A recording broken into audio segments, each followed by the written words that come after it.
Sorry, my mic was off. Good morning. Thank you so much for joining us today for this Aquarium Online Academy. We are going to be discovering something about the Earth today. Specifically, we're going to be looking at carbon and how carbon can change and transform and move its way throughout our Earth and our environment. But I do not want this to just be a lesson where you are listening. I want you to be able to actively participate with me as well. So you are able to text in questions or comments. We do have a text number that will come up right here in just a moment, but you are able to text that number. That is 562-286-1838 if you are watching this live. So this is streaming on Friday, October 8th at 10 a.m. We'll be over around 10:30. If you are watching after the fact, that is okay. You can still email us our questions to live@lbaop.org. I'm not alone in the studio today. I have my friend Cynthia. She is the one that is going to make the magical screen change behind me, but she is also the one that is on the text line. So if you have any questions, she will be able to relay those messages over to me and let me know what you would like to know about. So again, we are going to be learning today about the carbon cycle and different ways that carbon gets put into the environment. And where does it go after that? Does it just hang out in one spot? Is it kind of a cloud that's just sitting over here? We're going to learn about that today. So let's go ahead and get started by drawing out what the carbon cycle looks like on a basic level.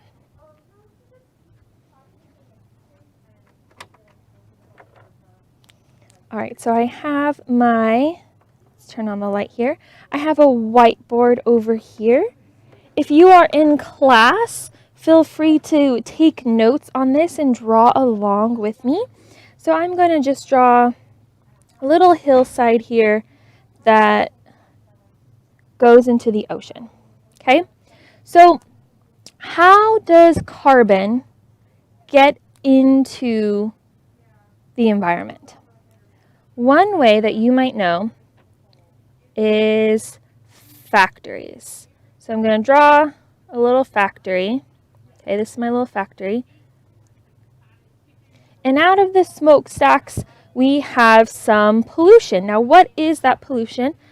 We have, among other things, we're going to have CO2. So that is carbon dioxide. So this C stands for carbon, that O stands for oxygen, and then we have two oxygen molecules. That's what that little subscript 2 tells us. So carbon dioxide, Di meaning two oxygen. So carbon dioxide. Then where does it go? It is going to go into the atmosphere. Okay, so CO2 in the atmosphere. Now, is the atmosphere just a reservoir forever and ever and ever? Now, it is a reservoir to an extent. About 75% of carbon will get absorbed and just kind of hang out in our atmosphere. But what happens to the other 25%? We'll get to that in a second. So we have all learned about photosynthesis, right? What happens during photosynthesis? A plant is going to take in what and put out oxygen? It is going to take in carbon dioxide.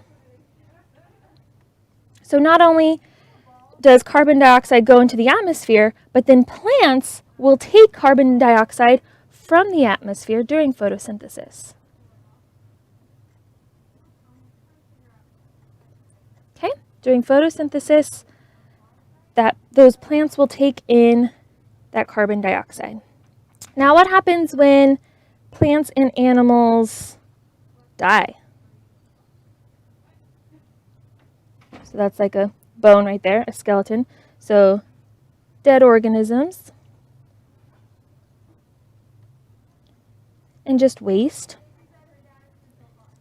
that releases carbon back into the ground, and that carbon can become natural gas, that carbon can become coal, and that natural gas and that coal is what we then end up using in factories. So you can see how carbon can make a complete cycle in this one scenario.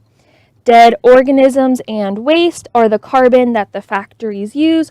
Factories burn that for energy. That smoke goes into the atmosphere. Plants pull that carbon from the atmosphere, and the cycle continues. Now, this isn't always the case that it's just one perfect little cycle. What else happens when we breathe? So this plant will give off oxygen. Let's draw us over here. We breathe in that oxygen, right? What do we breathe out? We breathe out carbon dioxide. And same with other mammals that are also breathing. So monkeys, cows, maybe your pets at home, we are breathing out carbon dioxide. So carbon dioxide isn't necessarily something that is bad and we want zero carbon dioxide in our atmosphere. Carbon dioxide in the carbon cycle is something that is very natural and that we still want to happen. Because carbon dioxide you might have associated with excess warming of the earth. Well, what if we didn't have any? We could go into another ice age. It would be far too cold if we didn't have any. Having too much is a problem. Now, I mentioned 75% can be absorbed and the atmosphere can hold it as a reservoir. Where's the other 25% reservoir? In the ocean. The ocean is a reservoir of 25% of carbon dioxide that gets into the atmosphere. And there is actually an exchange between the two. So it doesn't just constantly stay in the atmosphere, it doesn't just constantly stay in the ocean. They'll pass it back and forth to each other. Okay, so let's go ahead and actually, I have with me an iPad where we can look at the Earth, but not just the plain Earth. Right now, this is just the plain Earth, and you can see the side that has nighttime right now and the side that has daytime right now. But with this Earth, I can actually put different data sets from NOAA onto this Earth, and we can look at different pieces of information that they have collected. One thing that they have collected is the exchange of carbon dioxide between the ocean and the atmosphere. So they are both reservoirs of carbon, but they aren't always constantly in control of that same amount of carbon. They exchange it between each other. Sometimes it gets used. Sometimes we put more carbon dioxide into the atmosphere. So let me scroll to find that data set. I think I passed it. Ocean, atmosphere, exchange. There we go.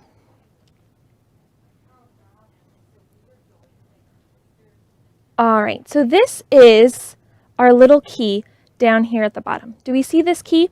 So if it is blue, that means that the ocean is releasing carbon dioxide back into the atmosphere. If it is green, that means that the ocean is absorbing carbon dioxide from the atmosphere. Now, as time goes on, we know that as people and our activities that we have going on, such as the factories or our cars, other sources of pollution, there's also natural sources of pollution, such as a volcano erupting. That's going to spew carbon dioxide into the atmosphere as well. So we'll have excess that way as well. But as we continue to put more carbon dioxide into the atmosphere, how would you expect our ocean to respond? Do you think our ocean is going to also release more carbon dioxide into the atmosphere? Or do you think as time goes on, we'll see it absorbing more and more? Up here, we can actually see the date. Okay, so right now we are looking at the 80s. let's go ahead and I'm going to move our globe so that we can look at the waters off the coast of the United States, of just North America in general, because that's where I am currently located right now, over here in California. So what do we see? This is projecting into the future, by the way, all the way to 2100. So let's go ahead and look at it again. So we see in 2100 what scientists are projecting and predicting for the future. We see a lot of green. We do see some blue kind of close to the coast, but we see a lot of green. What does that green mean? That it means the ocean is absorbing more carbon dioxide. I'm going to go ahead and play that video again, and we are going to see how just the ocean off our coast here, how it's changing. So we see that kind of blue area kind of stays there. Look down here. This is over where we have the equator. And we see that it's really, really blue, right? The ocean is releasing a lot of carbon dioxide. Why do you think it's releasing so much at the equator? What do you think is the temperature of the water at the equator? This is where we have warmer waters here at the equator versus off the coast of California, we have colder waters because our waters actually come from Alaska.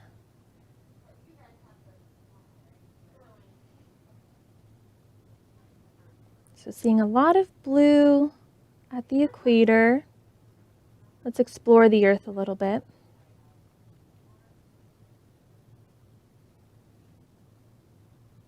Okay, now we're in the 1940s, 50s, 60s, 70s, 80s, 90s. Okay, we're back to North America over here.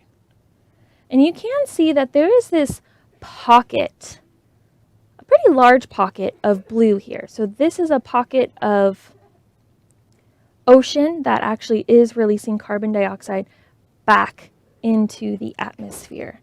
But as time goes on, we see that that shrinks more and more. So what we are seeing from this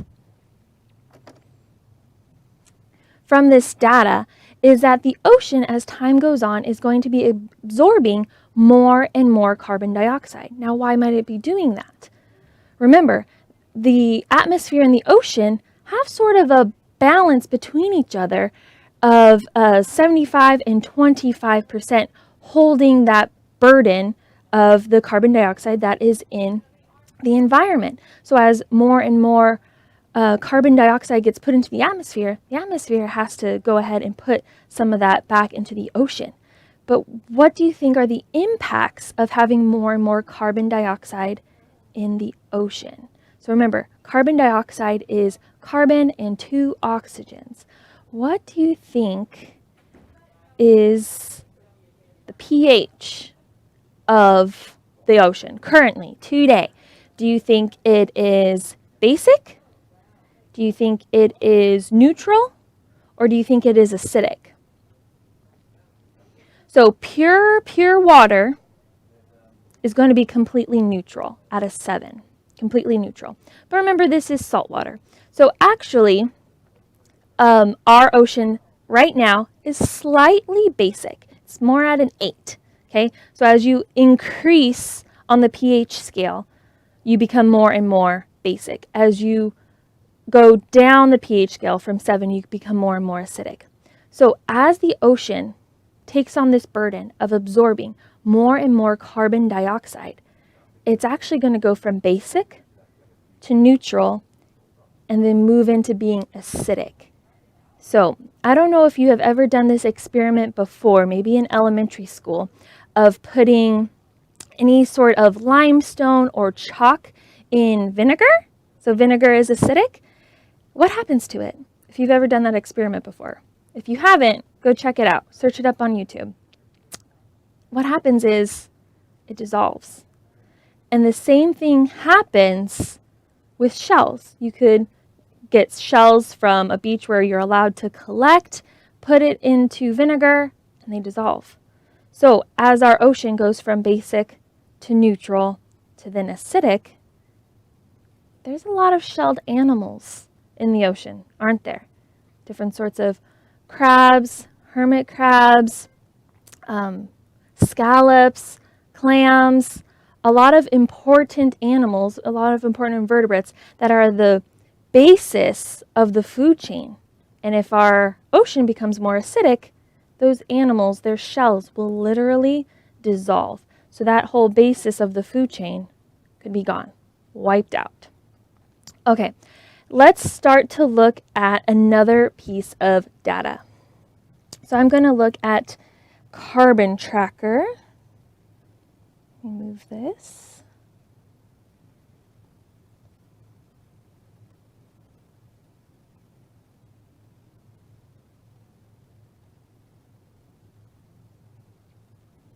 All right, so this data is starting in year 2000, and we see we have our scale down here. So carbon dioxide parts per million. So if we are in the purples and blues, that's the lower end of the scale, and as we move higher, we move into the reds and kind of super, super dark purples over there. So we see in the 2000s, we're all blue, and I'll let this play and just leave it over the US here.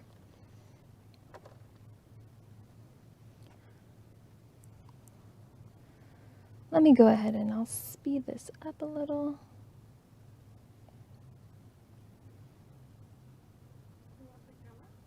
No, I'm good. All right, so we sped this up a little. We see that we still are blue, light blue. We start to see some green. We are in year 2002. And what do you expect to see? You probably expect to see that as time goes on, we are eventually going to reach that 400 parts per million. Now, what exactly does that mean, parts per million? Okay, let's say I have this bucket, okay?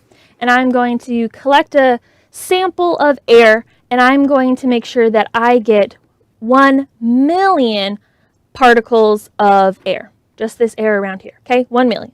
Count it, million and one. What do you know? Okay, so we have 1 million particles of air in this bucket. We're going to expect to see some oxygen, right? We're going to expect to see some nitrogen. Those are the two main components of the air we breathe. But we're also going to find some carbon dioxide. Now, out of these million particles of air, when it is blue, we would expect to see 375 of those million particles are carbon dioxide. But as time goes on, we see our time here. Ooh, now everything is green. So since everything is green, that means 385. So 385 particles out of this million are carbon dioxide. Now that doesn't seem like a whole lot. Wow, only like 300 to 400 of those particles out of 1 million are carbon dioxide. That doesn't seem like a whole lot. But the impact that these particles have, even though the amount seems small, they have huge impacts. They have huge warming impacts. So we get sunlight from the sun. We get energy, we get heat, we get light. And when that light comes to the earth, some of it bounces right back out into space. But what happens when we have too much carbon dioxide or greenhouse gases in our atmosphere, that atmosphere starts to become like a thick blanket. Okay? Have you ever laid under a thick blanket? You're super cold, you lay under a thick blanket, and it takes a little bit of time, but then you start to get really, really warm. What happens is that thick blanket actually traps in your own body heat. And as your body heat radiates off your body, hits the blanket, and then comes back down and warms up the air that is around your body underneath that blanket. So that is what happens. And look, we start to get into 2011, and you start to see how these colors are a lot darker now, so more and more carbon dioxide. But if we have a thick blanket around the entire globe, as sun's energy comes down, it tries to escape, but it hits the atmosphere. Atmosphere is a thick blanket now, and then it comes back down and warms the earth. Now, it doesn't warm the entire earth evenly, and that's a whole different discussion, but it does warm the earth, which is a problem. Let's go ahead and take a look at sea ice concentration. So now we're in 2013, and you see this data. These colors are just getting darker and darker, indicating more and more carbon dioxide in the atmosphere. We know the story, right? So let's go ahead and take a look at our sea ice. I'm sure you have heard about melting of the sea ice, which poses a number of problems. Okay. So let's travel up to look at our sea ice. Now I want you to pay close attention to the date. So it is telling you the year, but it is also telling you the month, because sometimes we'll see it get bigger and smaller within just 1 year. Why do you think that would be? Why would it get bigger and smaller within 1 year? What do we have going on? Our seasons. So it's going to get bigger during that winter time and smaller during that summertime, just naturally. But over time, what we're going to notice here with our sea ice is that over time, it is getting smaller and smaller.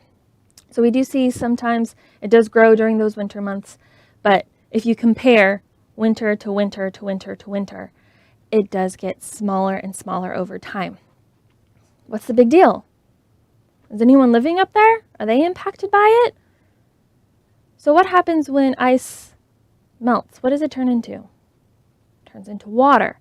So all of that extra water is then going to be in our oceans, and our sea level will rise. So lots of coastal communities will be lost as sea levels continue to rise. But what else? Is this ice saltwater? No, it is fresh water. So we are going to end up changing the salinity of our oceans. So not only are oceans getting more acidic, but now they're going to have less salt per million as well. So changing the salinity, and communities lost because of this continuous warming impacting the ice caps. But another thing that happens is a change in albedo. Now, this might be a new vocab word for you, or if you are in environmental science class in high school, you might know that word albedo. Albedo is basically the difference between the color white and the color black. If you were to have a black piece of paper and a white piece of paper, and you set them outside and take their temperatures, then let them kind of bake in the sun and take their temperatures again, which one's going to be warmer? If you wear a white t-shirt outside and your friend wears a black t-shirt outside, who's going to be hotter by the end of the day? What do you think? It's going to be the person in the black t-shirt. Black, the color black, absorbs the sun's heat energy, but white reflects it off. That's why our eye sees the color white. It reflects it off. So by having this giant ice cap at the top of our planet, sun's energy comes down, hits the ice, hits this large surface area of white, and just bounces back off into space. So that keeps the planet relatively cooler by having more of this white color for higher albedo. Sun's energy comes down, hits the white, goes back off into space. But as the ice cap melts, we have less and less surface area of that white color. So then what happens? Sun's energy comes down, and instead of hitting ice, it's now hitting ocean. And that ocean is going to absorb that heat instead of reflect that heat back off into space. So as the ice caps melt, that warming actually starts to continue and actually can start to spiral, because instead of bouncing heat back off into space, we are now absorbing more and more heat, and that warming is just going to continue and continue. Let's go ahead and take a look at another data set.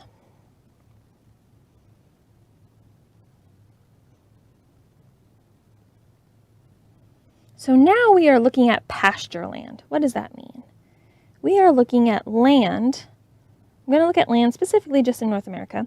land that is dedicated to agriculture, specifically agriculture of animals for food. Why am I talking about that? I actually want to talk about another greenhouse gas that is more powerful than carbon dioxide, but still has carbon in it. I want to talk about methane. Methane is CH4. So it still has that carbon. That H is hydrogen, and it has 4 hydrogens. Okay, so CH4. So CH4 is 28 times more warming than carbon dioxide. Okay, how come we don't ever hear about methane then? We aren't releasing as much methane as we are carbon dioxide, but there are a couple of ways that we are releasing methane into the atmosphere. One way is actually melting permafrost. So up in Alaska, we have ground that is semi-frozen year-round. But as the Earth is warming, that ground is starting to thaw. And that ground was actually a reservoir for methane, because it actually, way back when, used to be a bog, and those little microbes create and release that methane. But as that permafrost is melting, we're releasing more methane. We release more methane, it is more heat absorbing than that carbon dioxide, so we collect more heat, we melt more permafrost. We melt more permafrost, we get more heat. You can see how this cycle is going to continue and continue. But the reason that I want us to look at this pasture land is because there's actually another way that we are indirectly adding more methane into the atmosphere. Does anyone have any guesses? It is actually from cows. How do cows release methane? Through their farts. Through their farts and their burps, and actually their poop as well. Cows release methane. And technically dogs do too, but I really like dogs, so let's not talk about that. But cows release methane.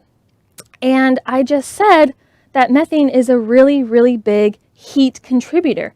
And cows, oddly enough, out of all the methane that is being released into our atmosphere currently, cows actually contribute 40% of that methane. So all of those cows that are going towards steaks and cheeseburgers are contributing to this heat problem, this greenhouse gas problem that we have. So think about some ways that maybe you can limit the amount of beef in your diet to make your own small little impacts towards change. All right. Another big way that we are adding these greenhouse gases into our environment is through travel. Let's look at this air traffic data set. Do you see this? It looks like a bunch of little bugs, a bunch of little bees traveling around, but believe me, those aren't bees. Those are airplanes traveling, and as I scroll around, you can see traveling throughout the world. I have it specifically on the US, but as you move around, you can see planes traveling throughout the world, but you can see a very large concentration here in the US. So airplanes release carbon dioxide into our atmosphere, and they actually release 53 pounds per mile of carbon dioxide into the atmosphere as they are traveling per mile. So think about if you are traveling from California over to New York. Think about how many miles that airplane has to travel and how much CO2 is being released with just that one trip. Other ways that we travel, cars, something that we are probably using daily. Cars, on average, are going to release 4.6 tons of carbon dioxide into the atmosphere annually. Now, if you drive more or drive less, that can also change. It also depends on the type of car that you drive as well. That's a whole nother story. Just on average, releasing a lot of carbon dioxide into our atmosphere. Now, if you live in California like I do, you probably look out the horizon and you see a thick cloud of brownish smoke. That is photochemical smog, also known as LA smog. So when we have this pollution interacting with our sunlight, because it's always sunny in California, right? It changes those chemicals and it changes those properties to actually become O3. So oxygen, but 3 oxygens together. Doesn't that sound good? More oxygen? But O3 is actually ozone. And when it is on ground level, is actually very harmful for our lungs, harmful for our eyes, and harmful for plants. So super bad stuff that hopefully you, the younger generation, can make small little changes to change our overall culture habits. All right, I am out of time. But again, if you have any questions or you would like to learn more about this topic, go ahead and you can email us at live@lbaop.org. It has been so fun chatting with you today. Please join us again next week on Monday. We'll see you soon. Bye.